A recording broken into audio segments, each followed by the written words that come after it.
عدنان صاحب، آپ سے میں گفتگو کا آغاز کرنا چاہوں گا۔ نون لیگ کی جانب سے باقاعدہ طور پر انٹرویوز کیے جا رہے ہیں، نظر آ رہا ہے کہ اب تیاریاں شروع کر دی گئی ہیں، جبکہ دیگر سیاسی جماعتوں کو اگر ہم دیکھیں تو ہمیں اس طرح سے ابھی گہما گہمی یا وہ سرگرمیاں جنہیں انتخابی سرگرمیاں کہا جاتا ہے وہ نظر نہیں آ رہی ہیں۔ موجودہ حالات کے پیش نظر آپ کیا پریڈکٹ کر سکتے ہیں آنے والے دنوں میں الیکشنز کے حوالے سے؟ دیکھیں، جو ایک تو اچھی بات یہ ہوئی ہے کہ فنڈز جاری ہو گئے وزارت خزانہ کی طرف سے الیکشن کمیشن کو، جو باقی رہتے تھے 17 ارب،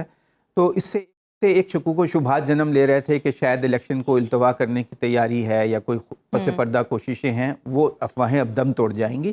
لیکن یہ کہ خیبر پختونخوا میں جو امن و امان کی صورتحال ہے، اس حوالے سے بھی الیکشن کے بروقت منعقد ہونے پہ کچھ شکوک موجود ہیں، شبہات موجود ہیں۔ تو دیکھنا یہ ہوگا کہ وہ جو امن امان کی صورتحال ہے وہ اسے شیڈول کو متاثر نہ کرے۔ لیکن بہت حد تک اب اس بات کو تقویت ملی ہے کہ بروقت 8 فروری کو الیکشن ہونے جا رہے ہیں۔ یہ جو فنڈز ریلیز کا معاملہ کلیئر ہوا ہے، اور جس طرح نون لیگ تیاریاں کر رہی ہے، اور چونکہ ایک عام تاثر یہ پرسیپشن پھیل گیا ہے کہ نون لیگ جو ہے ایک فیوریٹ پارٹی ہے اور انتظامیہ کی اس کو سپورٹ حاصل ہے، تو اس کا اس طرح پرجوش ہو کے اپنے امیدواروں کے انٹرویوز کرنا اور تیاریاں کرنا، اس سے بھی یہ اندیا ملتا ہے کہ الیکشن جو ہیں بر وقت ہو جائیں گے۔ تاہم تحریک انصاف کے لیے جو حالات ہیں وہ اچھے نہیں ہیں۔ ان کا جو ریاست سے کلیش ہوا، اس کے بعد ایسی صورتحال ہے کہ ان کے دفاتر سیل ہیں، لاہور میں کھلا پھر بند ہو گیا، ان کی لیڈرشپ یا تو جیل میں ہے یا چلہ کاٹنے چلی جاتی ہے، یا پھر وہ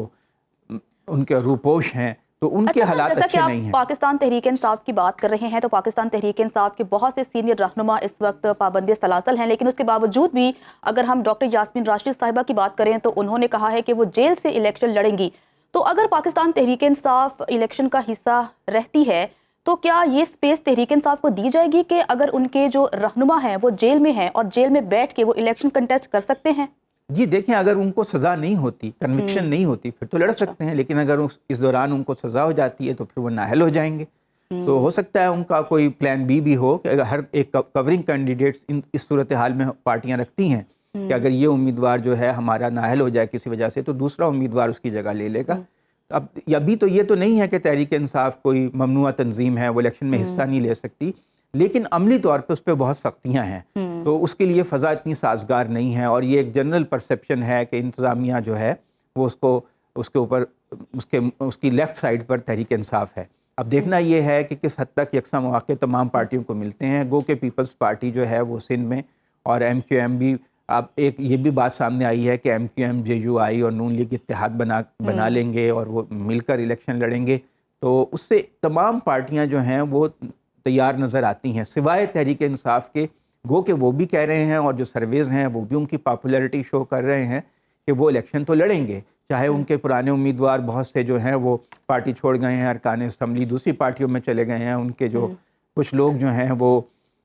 روپوش ہیں یا کچھ پہ مقدمے چل رہے ہیں، لیکن وہ اپنے نوجوانوں کو یا وکلا کو ٹکٹ دیں گے تو اس طرح وہ پارٹی ان تو رہے گی۔ 21 اکتوبر کے بعد سے میاں نواز شریف کے لیے جو ایک لاڈلا کا تاثر تھا وہ کم ہونے کی بجائے مزید گہرا ہوتا چلا گیا، اور اس میں بنیادی کردار ادا کیا ہے ان ملاقاتوں نے یا ان سرگرمیوں میں جو کہ میاں نواز شریف کی یہاں پر رہی ہیں۔ اب اگر مولانا فضل الرحمان کی ان سے ملاقات ہوئی ہے یا پاکستان پیپلز پارٹی کے لوگ اگر جو ہے وہ تنقید کر رہے ہیں، تو آپ اس کو سیریسلی سمجھتے ہیں کہ یہ واقعی میں اس طرح کی چیزیں ہو رہی ہیں، یا صرف یہ اوپر سے لوگوں کو دکھانے کے لیے انتخابات کی جو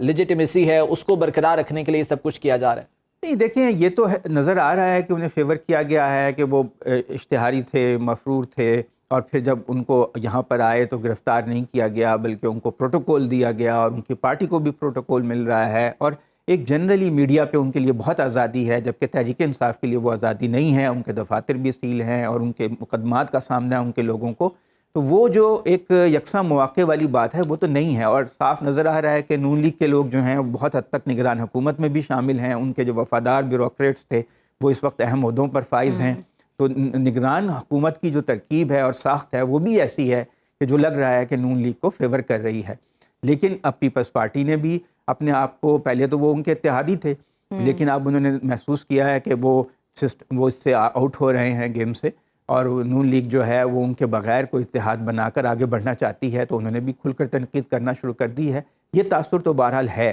اور موجود رہے گا، چونکہ اس وقت جو تحریک انصاف جو مین اپوزیشن پارٹی ہے اس پہ بہت سخت کریک ڈاؤن ہے، اس وجہ سے اس تاثر کو مزید تقویت مل رہی ہے۔ اچھا سر، جیسا کہ آپ نے پاکستان پیپلز پارٹی کا ذکر کیا تو اب تو ہم نے دیکھا کہ بلاول بھٹو زرداری نون لیگ کو انڈائریکٹلی یا ڈائریکٹلی تنقید کا نشانہ بناتے ہیں اور ہمیشہ وہ لیول پلینگ فیلڈ کی بات کرتے ہیں، لیکن آپ کو لگتا ہے کہ انتخابات ہونے کے بعد پیپلز پارٹی اور نون لیگ ایک پیج پر آ جائے گی اور ایک مخلوط حکومت بنے گی، ایک مخلوط سیٹ اپ آئے گا؟ اس کا انحصار اس بات پر ہے کہ الیکشن کے نتائج کیا ہوتے ہیں. اگر نون لیگ کو سادہ اکثریت مل جاتی ہے تو پھر وہ کیوں پیپلز پارٹی سے اتحاد کرے گی، اور ان کے جو رہنما حنیف عباسی وہ تو کہہ چکے ہیں. موجودہ حالات میں لگتا ہے سادہ اکثریت مل پائے گی؟ دیکھیں بظاہر تو نہیں لگتا ہے، بظاہر تو یہ لگتا ہے کہ تحریک انصاف اگر بالکل فری فیئر الیکشن ہو کہ وہ الیکشن جو ہے جیت جائے گی اور سویپ کر جائے گی. جتنے بھی سرویز ہیں انڈیپینڈنٹ وہ تو یہی ظاہر کر رہے ہیں. لیکن اگر کسی وجہ سے تحریک انصاف جو ہے وہ الیکشن میں صحیح پرفارم نہیں کر پاتی اور الیکشن رزلٹ ان کے خلاف آ جاتے ہیں اور مخلوط حکومت بنانا پڑتی ہے نون لیگ کو، تو اس کی پہلی چوائس تو ہوگی کہ جمعیت علماء اسلام اور MQM کے ساتھ مل کے حکومت بنائے، کیونکہ وہ جو کچھ کرنا چاہتے ہیں اگر پیپلز پارٹی کے ساتھ اتحاد کرتے ہیں تو ان کے ہاتھ بند جاتے ہیں. اور ان کے بعض رہنماؤں کا یہ خیال ہے کہ پیپلز پارٹی کے ساتھ مل کر حکومت بنانے سے بہتر ہے کہ نہ بنائی جائے، اپوزیشن میں بیٹھ جایا جائے، جیسے حنیف عباسی نے ایک انٹرویو میں کہا ہے. لیکن سیاست میں کچھ بھی ہو جاتا ہے، لوگ جو ہے یو ٹرن بھی لے لیتے ہیں، پیپلز پارٹی بھی یو ٹرن لے سکتی ہے. سیاست میں کچھ بھی ہو جاتا ہے تو اگر الیکشن کے بعد نون لیگ حکومت بناتی ہے تو کیا Pakistan peoples party opposition benches پر میں بیٹھے گی اور کیا تحریک انصاف کے ساتھ اتحاد کرے گی؟ نہیں، کوئی پتہ نہیں، ہو سکتا ہے پیپلز پارٹی اور تحریک انصاف مل کر حکومت بنا لیں، کیونکہ سیاست میں کوئی حرف آخر تو نہیں ہے. کیونکہ تحریک انصاف کا جو مین رائیول ہے وہ تو نون لیگ ہے. اگر تحریک انصاف یہ سمجھتی ہے کہ پیپلز پارٹی کے ساتھ مل کر اگر ہم حکومت بنانے کی پوزیشن میں ہیں تو اس سے ان کے لیے سپیس بڑھتی ہے اور ان کی مشکلات کم ہوتی ہیں، تو ان کی خواہش یہی ہوگی کہ پیپلز پارٹی اور تحریک انصاف مل کر حکومت بنا لیں، چاہے پیپلز پارٹی لیڈ کرے چاہے تحریک انصاف لیڈ کرے. اس کا سارا انحصار اس بات پر ہے کہ کس طرح کے نتائج آتے ہیں اور اس کے نتائج میں کیا کتنی سیٹیں جو ہے ہر پارٹی جیت پاتی ہے. اس کے اوپر بہت حد تک پنجاب ہی سے رزلٹ جو ہے وہ بہت اہمیت کا حامل ہوگا. استحکام پاکستان پارٹی کو بھی ہمیں نظر انداز نہیں کرنا چاہیے. جنوبی پنجاب میں وہ بہت متحرک ہیں، وہاں سے وہ سیٹیں حاصل کر سکتے ہیں. ہو سکتا ہے ان کے ساتھ بھی کسی کو کولیشن میں جانا پڑے. عدنان صاحب، آپ نے KP کے حوالے سے بات کی تھی کہ وہاں پر جس طرح سے دہشت گردی کے واقعات رونما ہو رہے ہیں، کچھ خدشات جنم لے رہے ہیں. گزشتہ روز جو حاجی غلام علی صاحب ہیں گورنر KP کے، ان کا بیان بھی آیا تھا کہ جو سیاسی مہم ہے وہ وہاں پر مشکل نہیں بلکہ ناممکن ہوتی جا رہی ہے. اب وہاں پر تحریک انصاف کا ووٹ بینک ہے، یہ بھی تاثر آتا ہے. کیا مولانا فضل الرحمان اور نون لیگ وہاں پر ایک ہو سکتے ہیں PTI کو ختم کرنے کے لیے یا ہرانے کے لیے؟ دیکھیں، ایک تو وہ ہو گئے ہیں، ہو نہیں سکتے بلکہ ہو گئے ہیں. انہوں نے اعلان کیا ہے کہ ہماری سیٹ ایڈجسٹمنٹ ہوگی اور KP میں خاص طور سے ان کا ووٹ مل جائے تو ظاہر ہے دونوں کو فائدہ ہوگا. بعض ضلعوں میں زیادہ فائدہ ہوگا، بعض میں کم ہوگا. لیکن وہاں پہ جنرلی ہم دیکھ رہے ہیں بہت بڑی لہر تحریک انصاف کے حق میں ہے. KP میں تحریک انصاف کو ہرانا اگر یہ مل بھی جائیں تب بھی مشکل ہوگا. تمام پارٹیاں جو تحریک انصاف کے مخالف ہیں وہ اگر آپس میں مل بھی جائیں تو ان کا تحریک انصاف کے امیدوار کو ہرانا مشکل ہوگا فری فیئر الیکشن میں. کیونکہ اس وقت جو ویو ہے وہاں پہ جو ہمیں جنرل سرویز نظر آ رہے ہیں وہ تو 70 سے 80% ووٹ جو ہے وہ تحریک انصاف. بہرحال اب یہ ڈیپینڈ کرتا ہے الیکشنز اور الیکشنز کے نتائج کیا ہوتے ہیں، پھر دیکھیں گے کہ کون حکومت بناتا ہے. بہت شکریہ. باخبر رہیے ہر جگہ ہر وقت بر وقت. ابھی سنو نیوز کا YouTube چینل سبسکرائب کریں اور بیل آئیکن پر کلک کریں اور جانیے ملکی اور غیر ملکی حالات و واقعات یقین کے ساتھ.